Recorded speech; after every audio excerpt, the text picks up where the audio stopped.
सादर अभिनंदन मित्रों, मैं आपके सामने अंशु शर्मा एक बार फिर उपस्थित हुई हूँ कि फूलों के द्वारा आपके सोए हुए भाग्य को कैसे जगाया जाए। तो ये फूल है, ये अकवे का फूल है, ये गुड़हल का फूल है, ये सदाबहार का फूल है, ये गुलाब का फूल है, अपराजिता का फूल है नीला, और पारिजात का फूल है। ये इन सब फूलों को लेकर के मैं आपके सामने उपस्थित हुई हूँ कि इनसे आपका सोया हुआ भाग्य कैसे जग सकता है। आप सोचेंगे कि अरे फूलों से हमारे सोया हुआ भाग्य कैसे जग सकता है, लेकिन देखिए मैं आपको बताने जा रही हूँ कि फूलों से हमारे जो ग्रह हैं वो कैसे शांत होते हैं और फूलों के द्वारा हमारा सोया हुआ भाग्य, हमारी किस्मत जो है कैसे चमक उठती है। तो अब सदाबहार का फूल जो होता है जामुनी रंग का होता है, उसको वो हमारे शनि राहु और केतु को मजबूत करता है और वो हमें उनसे हमारी रक्षा करता है। जैसे शनि राहु केतु कहीं कमज़ोर चल रहे हैं तो यदि सदाबहार का फूल हम चढ़ाते हैं और हम उसको अपने घर की पूर्व दिशा में लगाते हैं तो उससे क्या होता है, हमें मान सम्मान की प्राप्ति भी दिलाता है ये फूलों का पौधा। और ये फूल हमको शिव जी पे चढ़ाने से, शिव जी के ऊपर चढ़ाने से, नंदी भगवान को चढ़ाने से हमारे को क्या होगा कि मान सम्मान की प्राप्ति भी होगी। अब हमें गुड़हल का फूल है, 27 गुड़हल के फूलों की माला बना करके और माँ काली या माँ दुर्गा को अर्पित करिएगा, चढ़ाइएगा उनको। इससे आपको मनवांछित वर की प्राप्ति होगी। आप 11 गुड़हल के फूलों की माला लेकर के आप माँ काली को चढ़ाइएगा। जो भी आपके शत्रु आपके सिर उठा करके आपके आगे चल रहे होंगे या आपको कोई भी काम में अड़ंगा डाल रहे होंगे तो वो आपके काम को वो अड़ंगा नहीं डालेंगे और वो शांत होकर के बैठ जाएंगे। हनुमान जी को आप अकौवे के 11 फूल लेकर के हनुमान जी को चढ़ाइएगा। जो भी आपकी किसी भी प्रकार का संकट चल रहा होगा, परेशानी चल रही होगी, आर्थिक रूप से परेशानी चल रही होगी, तो वो आर्थिक रूप से आपके संकटों को दूर करेंगे और शत्रु जो आपके होंगे वो भी शत्रुओं का भी वो शत्रु आपसे शांत होकर के बैठ जाएंगे। अब आपको देखना है अपराजिता के फूल, अपराजिता के फूल और पारिजात के फूल। पारिजात के फूल जो होते हैं ना वो खुद से नहीं तोड़ते हैं। पारिजात के फूल भी माँ लक्ष्मी को बहुत प्रिय है और अपराजिता के फूल शनि भगवान को भी बहुत प्रिय हैं और विष्णु भगवान को भी प्रिय हैं। तो शनि भगवान को भी चढ़ाना चाहिए उनकी माला बना करके और विष्णु भगवान और लक्ष्मी जी को भी चढ़ाना चाहिए।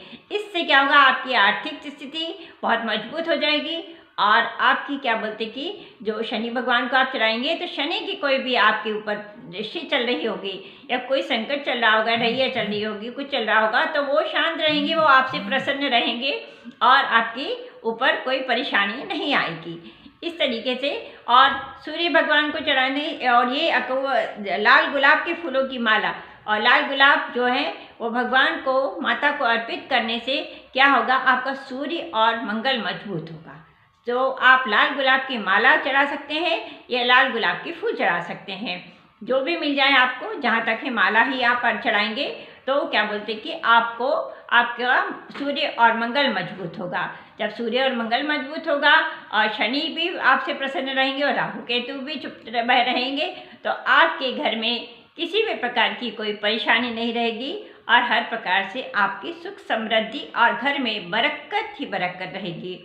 अब आपको एक और करना है कि एक लाल गुलाब के 3 फूल लेना है और लाल गुलाब के 3 फूलों को और उसमें चंदन रोली से टीका कर देना है और एक लाल कपड़ा बिछा देना है। लाल कपड़ा बिछाने के बाद में आपको उसके ऊपर ऐसे उसको एक पूजा करके आरती करके जो चला करके आपको गणेश जी के सामने या विष्णु भगवान के अपने मंदिर में मतलब जो जलाना है।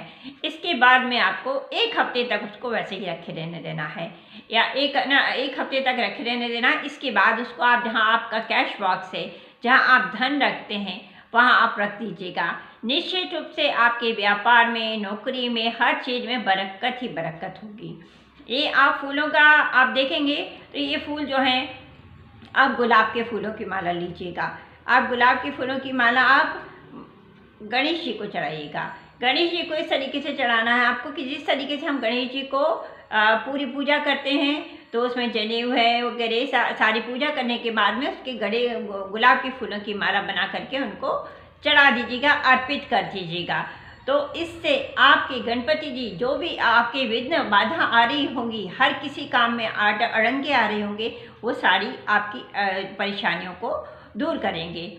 ये फूल आपकी इस प्रकार से बुध को, मंगल को और सूर्य को मजबूत करते हैं। इससे आपके घर में शांति बनी रहेगी, क्लेश का वातावरण नहीं रहेगा और हर तरीके से आपके घर में यदि कोई काम अटक रहा है तो वो काम आपका पूरा होगा। तो वास्तु के अनुसार यदि पारिजात का पौधा लगाते हैं तो हमको इसको पूर्व दिशा की तरफ लगाना चाहिए, क्योंकि हमको इसमें लक्ष्मी जी का वास रहता है। और इस पारिजात के पौधे को हमको कभी भी तो उसके फूल जो हैं तोड़ना नहीं चाहिए हाथ से, वो सोच या झड़ा लीजिएगा और नहीं तो उसके नीचे आप एक कोई कपड़ा बिछा दीजिएगा। जो फूल झड़ जाते हैं वही फूलों को उठा करके हमको माता लक्ष्मी को या सभी भगवानों को हमको अर्पित करना है और चढ़ाना है। इससे माता लक्ष्मी की कृपा हमारे ऊपर बनी रहती है।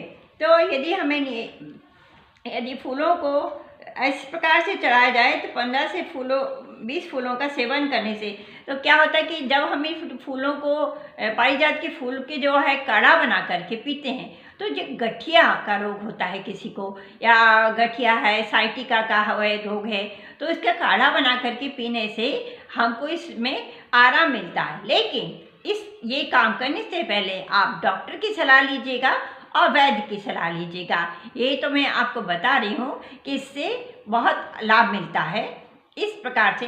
तो और एलोवेरा का पौधा के जो फूल आता है उसको भी आप रखेंगे आप अपने घर में, तो इससे आपके हर प्रकार की परेशानियों का अंत होगा।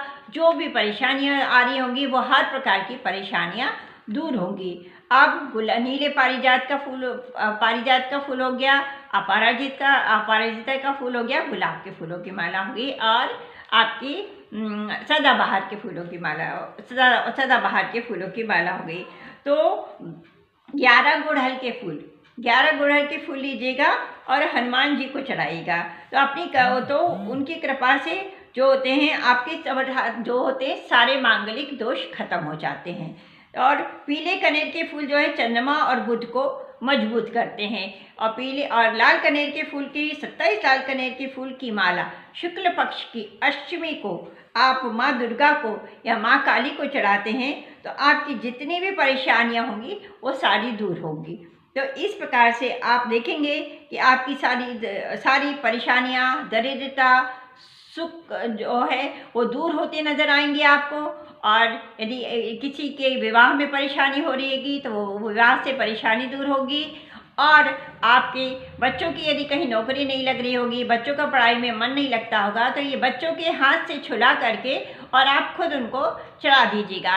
यदि चढ़ाने लायक बच्चे हैं और वो मानते हैं कि तो उनसे ही चढ़ा दीजिएगा, तो हर प्रकार से उनको तरक्की मिलेगी। व्यापार आपका चल रहा होगा तो आप करेंगे ये काम तो आपको व्यापार में तरक्की मिलेगी, बच्चों को नौकरी मिलेगी और घर परिवार सुख रहेगा। और एक काम और करना है आपको कि ये फूलों का आप पारिजात का और अपराजिता का फूल जो होते हैं, इन फूलों की जो होती है वो उसमें बना करके, लाल फूल में बना करके और घर के बाहर टांग दीजिएगा मुख्य दरवाजे पर। तो आप देखेंगे कि आपके घर में लक्ष्मी का आगमन तो हो ही रहा है, लेकिन कोई बुरी चीज़ भी अंदर प्रवेश नहीं कर रही है। इस प्रकार से आप फूलों का द्वारा मैंने बताया है कि ये जब आपके ग्रह शांत हो जाएंगे, ग्रह आपका कुछ नहीं, जब ये सब फूलों से आप करेंगे तो जब ग्रह शांत हो जाएंगे और ग्रह मजबूत हो जाएंगे तो आपका कुछ भी बिगड़ नहीं सकता है और हर चीज़ में आपको सफलता ही सफलता मिलेगी। तो आपको मैंने ये फूलों के बारे में बताया, हो सकता है कि इसमें बीच में कहीं कुछ रह गया हो, लेकिन फिर भी मैं आपसे बताती हूँ कि ये फूलों के द्वारा आपका सोई हुई किस्मत जग जाएगी और हर तरफ से आपको खुशियाँ ही खुशियाँ मिलेगी। यदि कर्जा है, एक बात और सुन लीजिए आप, यदि कर्जा है आपके ऊपर तो क्या बोलते कि 11 सफ़ेद आग के फूल होते हैं ना, उनको लेकर के आप शिव जी को चढ़ा करके आइएगा और वहाँ से प्रार्थना करके आइएगा कि हमको जो है जो भी हमारे ऊपर कर्जा है वो हमारा कर्जा ख़त्म हो जाए। तो इससे आपका कर्जा खत्म हो जाएगा। शिव जी को और नंदी भगवान के कानों में कह कर के आइएगा कि हमारा ये जो काम है हम आपसे कह कर के जा रहे हैं, ये हमारी मनोकामनाएं पूरी हो। जब भी आप कोई काम करेंगे तो सारे भगवानों से यही प्रार्थना करिएगा कि हमारे जो भी काम हैं अटक रहे हैं तो उन सब कामों को आप पूरा कीजिएगा। तो ये आपके फूल आपके सौभाग्य को जगाएंगे और आप लोगों की किस्मत चमक जाएगी। जय श्री राम, हर हर महादेव।